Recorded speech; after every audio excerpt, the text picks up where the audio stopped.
Hi friends, welcome to Goa on wheels. അപ്പോ ഞാൻ ഇന്ന് വന്നിരിക്കുന്നത് നിങ്ങൾക്ക് കുറച്ച് ഇൻഫോർമേറ്റീവ് ആയിട്ടുള്ള ഒരു കാര്യമായിട്ടാണ്. അപ്പോ ഇന്ന് ഞാൻ വിചാരിച്ചു നിങ്ങൾക്ക് ഒരു ട്രാവൽ ഗൈഡ് ചെയ്തു തരാമെന്ന്.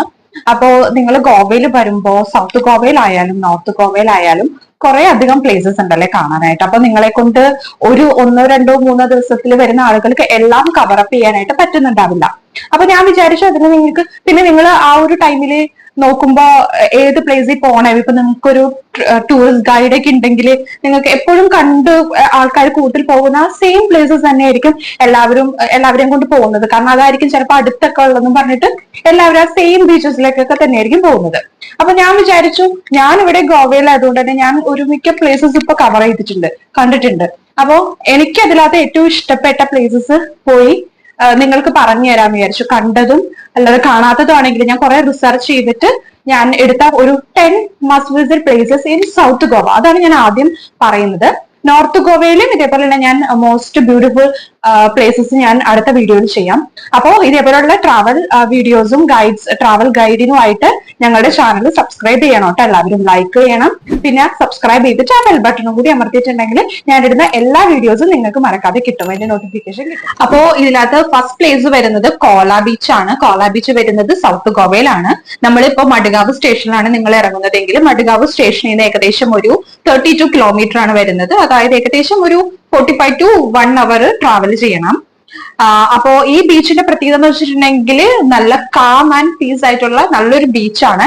പിന്നെ ഇവിടുത്തെ ഏറ്റവും വലിയ പ്രത്യേകത എന്ന് വെച്ചിട്ടുണ്ടെങ്കിൽ ഇവിടെ നമുക്ക് അടിപൊളിയായിട്ട് കയാക്കിംഗ് ചെയ്യാൻ പറ്റും. അപ്പൊ മറ്റുള്ള ബീച്ചസിലും കയാക്കിംഗ് ഉണ്ട്, പക്ഷെ ഇവിടെ എന്ന് വെച്ചിട്ടുണ്ടെങ്കിൽ നല്ല ലഗൂൺ ഉണ്ട്, സ്മോൾ ലഗൂൺ ഉണ്ട്, അധികം ഡീപ്പ് ഒന്നും അല്ലാതെ. അപ്പൊ അവിടെ നല്ല അടിപൊളിയായിട്ട് നമുക്ക് കയാക്കിംഗ് ഒക്കെ ചെയ്യാം. ഇപ്പൊ ബീച്ചിൽ കയാക്കിംഗ് ചെയ്യാൻ ചില ആളുകൾക്ക് പേടിയായിരിക്കും, കാരണം വേവ്സ് വരുമ്പോ. ഇപ്പൊ തന്നെ ഞങ്ങൾ ഫസ്റ്റ് ടൈം വന്നിട്ട് ഇവിടെ ഒരു ബീച്ചിൽ കയാക്കിങ്ങിന് ചെയ്തിട്ട് ഞങ്ങൾ വെറുതെ പൈസ കൊടുത്ത് ഇറങ്ങി പോന്നു. കാരണം ഞങ്ങളുടെ ഫസ്റ്റ് ഇറങ്ങിയപ്പോ തന്നെ ഞങ്ങൾക്ക് വേവ് തിരമാല അടിച്ചിട്ട് ഞങ്ങൾക്ക് രണ്ടുപേർക്കും ഒന്നും ചെയ്യാൻ പറ്റിയില്ല. ഒന്നാമത്തെ എനിക്കിതിരി പേടി കൂടുതലായിരുന്നു, ഞങ്ങൾ മറിഞ്ഞു വീണു. അങ്ങനെ ഒന്നും ചെയ്യാണ്ട് തന്നെ വെറുതെ പൈസ കൊടുത്തു ഞങ്ങൾ ഇങ്ങോട്ട് മീൻസ് ഞങ്ങൾക്ക് അത് എൻജോയ് ചെയ്യാൻ പറ്റില്ല. അപ്പൊ അതേപോലെ പേടിയുള്ള ആരെങ്കിലൊക്കെ ഉണ്ടെങ്കിൽ നിങ്ങൾക്ക് കയാക്കിങ് ചെയ്യാൻ പറ്റിയ ഏറ്റവും നല്ലൊരു പ്ലേസ് ആണ് കോള ബീച്ച് വരുന്നത്. അപ്പൊ അവിടെ ബീച്ചിലല്ല, അതിന്റെ അടുത്തായിട്ട് തന്നെ കയാക്കിംഗ് സ്പോട്ട് ഉണ്ട്. അപ്പൊ നിങ്ങൾ റോട്ടിൽ കൂടി പോകുമ്പോൾ തന്നെ അവിടെ കാണാൻ പറ്റും, ബോർഡൊക്കെ കാണാൻ പറ്റും. അപ്പോ അവിടെ നമുക്ക് അടിപൊളിയായിട്ട് കയാക്കിംഗ് ചെയ്യാൻ പറ്റും. സെക്കൻഡ് പ്ലേസിൽ വരുന്നത് ഗാൽജിബാഗ ബീച്ചാണ്. ഗാൽജിബാഗ ബീച്ചിന് പറയുന്ന മറ്റൊരു പേര് ടേർട്ടിൽ ബീച്ച് എന്നാണ്. സൗത്ത് ഗോവയില് ഗാൽജിബാഗ് റിവറിന്റെ ഒക്കെ അടുത്തായിട്ടാണ് വരുന്നത് ഈ ഒരു ബീച്ച്. അപ്പോ ഈ ബീച്ചിന് ടേർട്ടിൽ ബീച്ച് എന്ന് പറയാനായിട്ടൊരു കാര്യം എന്ന് വെച്ചാൽ നെസ്റ്റിംഗ് ഗ്രൗണ്ട്സ് ഓഫ് ടേർട്ടിൽ എന്നാണ്. അതായത് നെസ്റ്റിംഗ് സൈറ്റ്സ് ഓഫ് ടേർട്ടിൽ എന്നാണ് ഈ ബീച്ച് അറിയപ്പെടുന്നത്. അപ്പോ ഈ പേര് പോലെ തന്നെ നിറയെ കടലാമകൾ നമുക്ക് ഇവിടെ കാണാൻ പറ്റും. ഒരു സീസൺ ഉണ്ട്, ഒരു ജനുവരി ടു മാർച്ച് ആ ഒരു ടൈമിലേക്ക് ആയിരിക്കുള്ളൂ അവരുടെ ആ ഒരു ടൈം എന്ന് പറയുന്നത്. നിങ്ങൾ ആ കടലാമകൾ കാണാനുള്ള ഏറ്റവും പറ്റിയ ടൈം എന്ന് പറയുന്നത് ആ ഒരു ടൈമാണ്. പിന്നെ ഇവിടെ വേറൊരു പ്രത്യേകത എന്ന് വെച്ചിട്ടുണ്ടെങ്കിൽ ഈ ബീച്ചിന്റെ തൊട്ടടുത്തായിട്ട് അങ്ങനെ ഹോട്ടൽസോ റെസ്റ്റോറൻറ്റ്സോ അങ്ങനെ അധികം കൊമേഴ്ഷ്യൽ ആയിട്ടുള്ള സംഭവങ്ങൾ കുറവാണ്. കൊമേഴ്ഷ്യൽസ് കുറവായത് കൊണ്ട് തന്നെ ബീച്ച് നല്ല എൻവിറോൺമെന്റൽ ഫ്രണ്ട്ലി ആയിട്ട് ഇരിക്കുന്ന നല്ലൊരു ബീച്ചാണ്. വേറെ സ്പോയിൽ ആയിട്ടില്ല എന്ന് പറയാം. അതായത് ബീച്ച് നല്ല ക്ലീൻ ആൻഡ് കാം ആയിട്ടുള്ള ഒരു ബീച്ചാണ്. അതിന്റെ ഏരിയയും അതേപോലെ തന്നെ ആ ഒരു ചുറ്റുപാടുകളും അങ്ങനെ തന്നെയാണ്. അപ്പൊ നിങ്ങൾക്ക് ആർക്കെങ്കിലും അങ്ങനെ കാം ആൻഡ് ബ്യൂട്ടിഫുൾ ആയിട്ടുള്ള ബീച്ചസും അതൊക്കെയാണ് നോക്കുന്നതെങ്കിൽ നിങ്ങൾക്ക് ഈ ഒരു ഗാൽജിബാഗ ബീച്ച് എന്തായാലും വിസിറ്റ് ചെയ്യാം. അപ്പോ വിസിറ്റ് ചെയ്യുമ്പോൾ തന്നെ നിങ്ങൾക്ക് ഇതേപോലുള്ള ടേർട്ടിൽസിനെയും കാണാൻ പറ്റും. എന്ന് വെച്ചാൽ ഇങ്ങനെ നിറച്ച് ടേർട്ടിൽസ് ആയിരിക്കും അവിടെ. ഓക്കെ, അതും കാണാൻ പറ്റും. പിന്നെ അവിടെ എങ്ങനെ നിങ്ങൾക്ക് അടുത്ത് എങ്ങനെ സ്റ്റേ വേണമെന്നുണ്ടെങ്കിൽ അതിന് 5 കിലോമീറ്റർ 6 കിലോമീറ്റർക്ക് അടുത്തായിട്ടാണ് നമ്മുടെ ഫേമസ് ആയിട്ടുള്ള സോബിത് സരോവർ റിസോർട്ട് ഉണ്ട്, ഡി ഗാർലൻഡ് റിസോർട്ട് ഉണ്ട്, പിന്നെ ക്ലബ് പാലോലിൻ എന്ന് പറയുന്ന റിസോർട്ടുകളൊക്കെ അവിടെ വരുന്നുണ്ട്. ഒരു 5-6 കിലോമീറ്ററിൽ ആയിരിക്കും വരുന്നത്. ഓക്കെ, അപ്പൊ നിങ്ങൾ എന്തായാലും വരുന്ന ആളുകൾ എന്തായാലും ഗാൽജിബാഗ അല്ലെങ്കിൽ ടേർട്ടിൽ ബീച്ചും വിസിറ്റ് ചെയ്യണം. ഓക്കെ, അപ്പോ ഈ ഗാൽജിബാഗ ബീച്ചിലേക്ക് എത്തണമെന്നുണ്ടെങ്കിൽ നമ്മളുടെ മഡ്ഗാവ് റെയിൽവേ സ്റ്റേഷനിൽ നിന്ന് ഒരു 42 കിലോമീറ്റർ ഉണ്ട്, ഏകദേശം 1 hour ട്രാവൽ ചെയ്യണം. അപ്പോഴാണ് നമ്മളുടെ ഈ ഗാൽജിബാഗ ബീച്ചിലേക്ക് എത്തുന്നത്.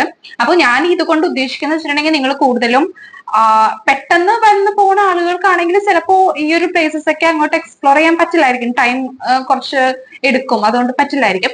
പക്ഷെ നിങ്ങൾ എപ്പോഴെപ്പോഴും വന്നുകൊണ്ടിരിക്കുന്ന ആളുകളാണ് ഒരു പുതിയ പ്ലേസ് അന്വേഷിച്ച് നടക്കുകയാണെന്നുണ്ടെങ്കിൽ അവർക്ക് എന്തായാലും ഉപകാരപ്പെടും. അല്ലെങ്കിൽ നിങ്ങൾക്ക് കുറെ ടൈം ഉണ്ട്, എക്സ്പ്ലോർ ചെയ്യാൻ കുറെ ദിവസങ്ങൾ ഉണ്ടെന്നുണ്ടെങ്കിൽ നിങ്ങൾ ഇതേപോലെയുള്ള നല്ല നല്ല ഹിഡൻ ആയിട്ടുള്ള അധികം ആളുകൾ പോവാത്തതും ഹിഡൻ ആയിട്ടുള്ള പ്ലേസസ് ഇങ്ങനത്തെ കുറെ ഉണ്ട്. അപ്പൊ അങ്ങനെയുള്ള പ്ലേസസ് ആയിരിക്കണം കേട്ടോ നിങ്ങൾ പോയി കാണേണ്ടത്. അല്ലാതെ എപ്പോഴും പോകുന്നത് കൂട്ട് കുറെ അടുത്തുള്ള ഇവിടെ സ്റ്റേഷനിൽ അടുത്തുള്ള കുറെ ബീച്ചസ് ഉണ്ട്. കോൾവ ബീച്ച്, മജോട്ട, ബെറ്റാബാൻറ്റി, പിന്നെ ബെനോലി, വാർക്ക, അങ്ങനത്തെ കുറെ ബീച്ചസ് ഉണ്ട്. അതൊക്കെ നിങ്ങൾക്ക് വേണ്ടി നൈറ്റ് ലൈഫിന് അടിപൊളിയായിരിക്കും. കാരണം ഈ ബീച്ചസ് ഒക്കെ സിറ്റി ആ ഒരു ഏരിയ തന്നെ വരുന്നത് കൊണ്ട് തന്നെ നിറച്ച് നൈറ്റ് ലൈഫ് അടിപൊളിയായിരിക്കും. കുറെ റെസ്റ്റോറൻറ്റ്സും കഫേസും ഹോട്ടൽസ് ഒക്കെ ആയിട്ട് അടിപൊളിയാണ്. അപ്പൊ നിങ്ങൾക്ക് ഡേ ടൈമിലൊക്കെ ഇതേപോലെയുള്ള ഹിഡൻ ജെം ആയിട്ടുള്ള നല്ല എൻവിറോൺമെന്റൽ ഫ്രണ്ട്ലി ആയിട്ടുള്ള എൻവിറോൺമെന്റൽ നല്ല എന്താ പറയാ ഒരു പ്രകൃതിയുടെ ആ ഒരു ഇത് നമുക്ക് ശരിക്കും മനസ്സിലാവുന്ന രീതിയിലുള്ള, അതായത് പീസ്ഫുൾ ആയിട്ടുള്ള കാം ആയിട്ടുള്ള ഇതേപോലെയുള്ള സ്ഥലങ്ങൾ നിങ്ങൾക്ക് സെലക്ട് ചെയ്തിട്ട് പിന്നെ നൈറ്റ് നിങ്ങൾക്ക് ഇതേപോലുള്ള തൊട്ടടുത്തുള്ള ബീച്ചസിലൊക്കെ പോകാനായിട്ട് പറ്റും. അപ്പൊ അവിടെ നല്ല കഫേയിലൊക്കെ പോയിരുന്ന് നല്ല എൻജോയ് ചെയ്യാം, ഡാൻസ് ഒക്കെ കളിച്ചിട്ട് നന്നായിട്ട് നമുക്ക് എൻജോയ് ചെയ്യാൻ പറ്റും. പിന്നെ നമ്മുടെ മൂന്നാമത്തെ പ്ലേസിൽ വരുന്നത് പലോലിം ബീച്ച് ആണ്. പലോലിം ബീച്ച് വരുന്നത് നമ്മുടെ സൗത്ത് ഗോവയിലെ മഡ്ഗാവ് റെയിൽവേ സ്റ്റേഷനിൽ നിന്ന് ഏകദേശം ഒരു 35 കിലോമീറ്റർ ആണ്. ഒരു 1 hour ട്രാവൽ ഉണ്ട്. അപ്പോ ഈ ബീച്ചിന്റെ പ്രത്യേകത എന്ന് വെച്ചിട്ടുണ്ടെങ്കിൽ ഈ ബീച്ചിലോട്ട് പോകുന്ന വഴി അത് തന്നെ ഒരു പ്രത്യേകതയുള്ള ഒരു വഴിയാണ്. നല്ല അപ്പുറത്തും നല്ല ഡെൻസ് ഫോറസ്റ്റും നല്ല ബ്യൂട്ടിഫുൾ ഗ്രീൻ ഹിൽസ് ഒക്കെ ആയിട്ടുള്ള ഒരു റോഡാണ്. ആ ഒരു റോഡ് എന്ന് പറയുന്നത് കുറച്ച് പേടിപ്പെടുത്തുന്നതാണ്. കുറച്ചിങ്ങനെ എന്താ പറയാ ഒരു കൊക്ക എന്നൊക്കെ പറയില്ല, അതേപോലത്തെ ആ ഒരു ഫീലിംഗ് ഒക്കെ ഉള്ള ഒരു റോഡാണ്. പക്ഷെ എന്നാലും നല്ല മനോഹരമായിട്ടാണ് ആ രണ്ട് സൈഡും കാണാനായിട്ട്. കുറെ കശുമാവിന്റെ തോട്ടങ്ങളും ഒക്കെ ആയിട്ടാണ്. നല്ലൊരു വഴിയാണ് ആ പോകുന്ന വഴി തന്നെ. പിന്നെ പലോലിം ബീച്ചിൽ നമുക്ക് നല്ല എന്താ പറയാ ക്രിസ്റ്റൽ ക്ലിയർ വാട്ടർ എന്ന് കേട്ടിട്ടില്ല, അതേപോലത്തെ നല്ല വാട്ടറും നല്ല പീസ്ഫുൾ ആയിട്ടുള്ള ഒരു ഏരിയ ആണ്. അപ്പൊ നല്ല റിലാക്സേഷൻ ഒക്കെ വേണ്ടിയിട്ട് നമുക്ക് പോകാൻ ആഗ്രഹിക്കുന്നുണ്ടെങ്കിൽ നിങ്ങൾക്ക് ആ ബീച്ച് എന്തായാലും പോയി കാണാം, പലോലിം ബീച്ച്. അപ്പൊ ഇവിടെ ഇതേപോലെ തന്നെ നിറയെ വാട്ടർ ആക്ടിവിറ്റീസ് ഉണ്ട്, കയാക്കിംഗ് ഉണ്ട്, പിന്നെ മറ്റേ പാരാഗ്ലൈഡിംഗ് ഒക്കെ ഉണ്ട്.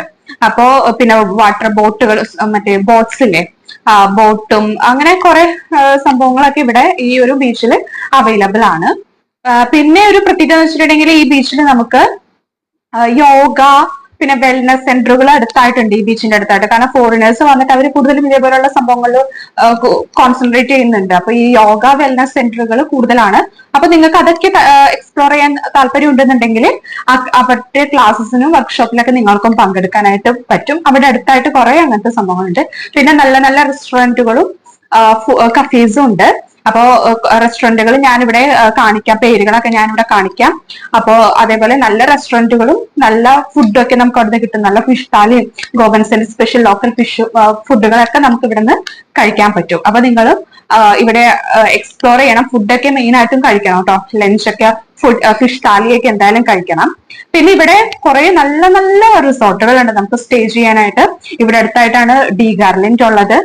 പിന്നെ റിസോർട്ടിൽ വരുന്നത് വെച്ചിട്ടുണ്ടെങ്കിൽ വൂപ്പേഴ്സ് ഹോസ്റ്റൽ, അതൊക്കെ ഇത് കുറഞ്ഞ ഹോട്ടലാണ്. പിന്നെ ഗാർഡൻ അരോമ പലോലിം എന്നൊക്കെ പറയുന്നത് ഒരു 899 റുപ്പീസിനൊക്കെ സ്റ്റാർട്ട് ചെയ്യുന്നതാണ് പെർ നൈറ്റ്. അപ്പൊ നിങ്ങൾ റീസണബിൾ ആയിട്ടുള്ള റേറ്റിലാണ് സ്റ്റേ നോക്കുന്നതെങ്കിൽ, 1000 ബിലോ ആണ് നോക്കുന്നതെങ്കിൽ ഇതേപോലെ ഗാർഡൻ അരോമ പലോലിം, പിന്നെ വൂപ്പേഴ്സ് hostel, coastal hostel, Jeet hostel, പിന്നെ കാസിനോവ ബൈ ദ സീ, അങ്ങനെയൊക്കെ പറയുന്ന കുറെ ഹോട്ടൽസ് ഉണ്ട് അവിടെ അടുത്തായിട്ട്.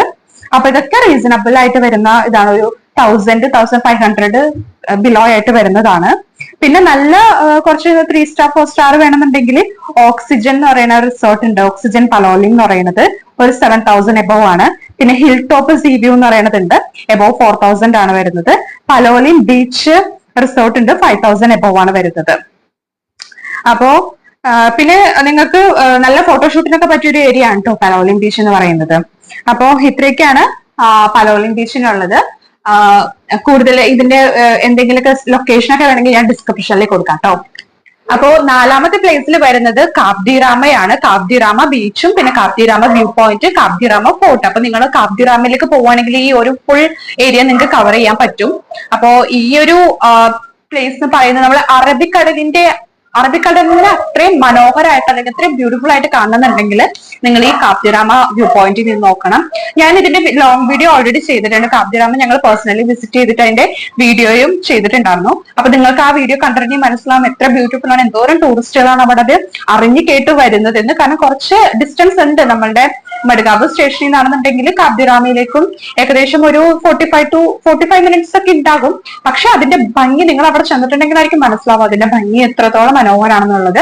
പിന്നെ അടുത്തായിട്ട് ഞാൻ ആ വീഡിയോയിൽ പറയുന്നത് പോലെ അധികം റെസ്റ്റോറൻറ്റ്സും അങ്ങനെയൊന്നും ഇല്ല. അപ്പൊ നിങ്ങൾ എന്തെങ്കിലുമൊക്കെ ഫുഡൊക്കെ വേണമെങ്കിൽ നിങ്ങൾ തന്നെ ക്യാരി ചെയ്ത് കൊണ്ടുവരാം. പിന്നെ അവിടെ സ്കൂൾ ഡ്രിങ്ക്സും അങ്ങനെയുള്ള സംഭവങ്ങളൊക്കെ കിട്ടും. പിന്നെ നല്ലൊരു റെസ്റ്റോറന്റ് ഉണ്ട്. മീൻസ് റെസ്റ്റോറന്റ് നേരത്തെ ഇല്ലാന്ന് പറഞ്ഞത് അല്ലാണ്ടുള്ള റെസ്റ്റോറന്റുകൾ ഇല്ല എന്നാണ്. ഒരേ ഒരു റെസ്റ്റോറന്റും റിസോർട്ടും കൂടി ഉള്ളൂ അവിടെ ആകെ കൂടി. അതാണ് കേപ്പ് ഗോവ എന്ന് പറയുന്നത്. കുറച്ച് എക്സ്പെൻസീവ് ആണ്. അപ്പൊ നിങ്ങൾക്ക് അവിടെ പോയിട്ട് അത്രയും എക്സ്പെൻസീവ് ആയിട്ടുള്ള ഫുഡ് വാങ്ങണമെന്ന് വേണ്ടാന്ന് ആണെന്നുണ്ടെങ്കിൽ നിങ്ങൾ എന്തായാലും ഫുഡൊക്കെ ക്യാരി ചെയ്ത് കൊണ്ടുവരാം.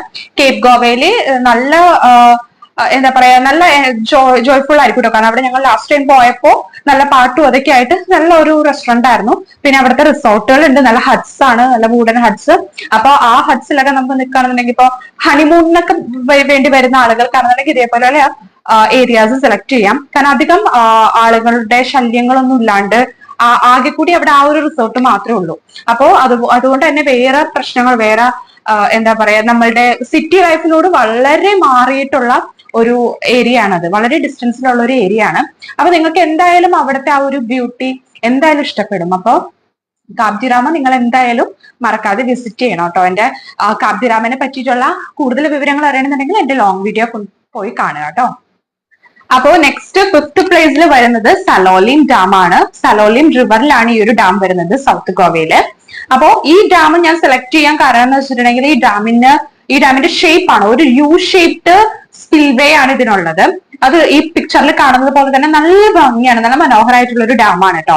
അപ്പൊ നിങ്ങൾക്ക് ആ ഡാമിന്റെ അതിൻ്റെതായ ഭംഗിയിൽ നിറച്ച് വെള്ളമൊക്കെ ആയിട്ടൊക്കെ കാണുന്നുണ്ടെങ്കിൽ ഒരു മൺസൂൺ ടൈമിൽ തന്നെ വരേണ്ടി വരും. എന്നാലായിരിക്കും ആ ഡാം ഫുള്ളായിട്ട് ഇതേപോലെ അത്രയും മനോഹരമായിട്ട് കാണുന്നത്. വേനൽക്കാലത്താണ് വരുന്നതെങ്കിൽ ഇതേപോലെ ആയിരിക്കും നമുക്ക് കാണാൻ പറ്റുക. ആ ഒരു ഭംഗി ഉണ്ടാവില്ല. അപ്പോ എല്ലാവരും മൺസൂണിലൊക്കെ ചിലവർക്ക് വെക്കേഷൻ ഒക്കെ കിട്ടുന്നത് മൺസൂൺ ടൈമിലായിരിക്കും. ഇപ്പൊ പുറത്തുള്ള ആളുകൾക്കൊക്കെ വരുന്നത്. അപ്പൊ അങ്ങനെയുള്ള ആളുകൾക്ക് ബീച്ചസ് ഒക്കെ കവർ ചെയ്യാൻ കുറച്ച് ബുദ്ധിമുട്ടായിരിക്കും. കാരണം വേവ്സ് ഒക്കെ കൂടുതലായതുകൊണ്ട് ചിലപ്പോൾ അവർക്ക് അവിടെ ഒന്നും പോകാൻ പറ്റില്ലായിരിക്കും. അപ്പൊ ഇതേപോലുള്ള സലോലിം ഡാം എന്തായാലും അപ്പൊ അങ്ങനെയുള്ള ആളുകൾക്ക് ഈ മൺസൂൺ ടൈമിൽ വരുന്ന ആളുകൾക്ക് എന്തായാലും കണ്ടിരിക്കാം കേട്ടോ. നല്ല ഒരു ഡിസൈനും അതിന്റെ ഡിസൈൻ കൊണ്ട് തന്നെയാണ് ആ ഒരു ഡാം നല്ല പോപ്പുലർ ആയിട്ടുള്ളത്. പിന്നെ അതിന്റെ ചുറ്റുപാടും സറൗണ്ടിങ്സ് ആണെന്നുണ്ടെങ്കിലും നല്ല എന്താ പറയാ നല്ല ബ്യൂട്ടിഫുൾ ആയിട്ടുള്ള ഒരു കാമായിട്ടുള്ള ഒരു ഏരിയ ആണ് കേട്ടോ. അപ്പോ എല്ലാവരും സലോലിം ഡാമും ഗോവയിൽ വന്നിട്ട് കാണുക കേട്ടോ.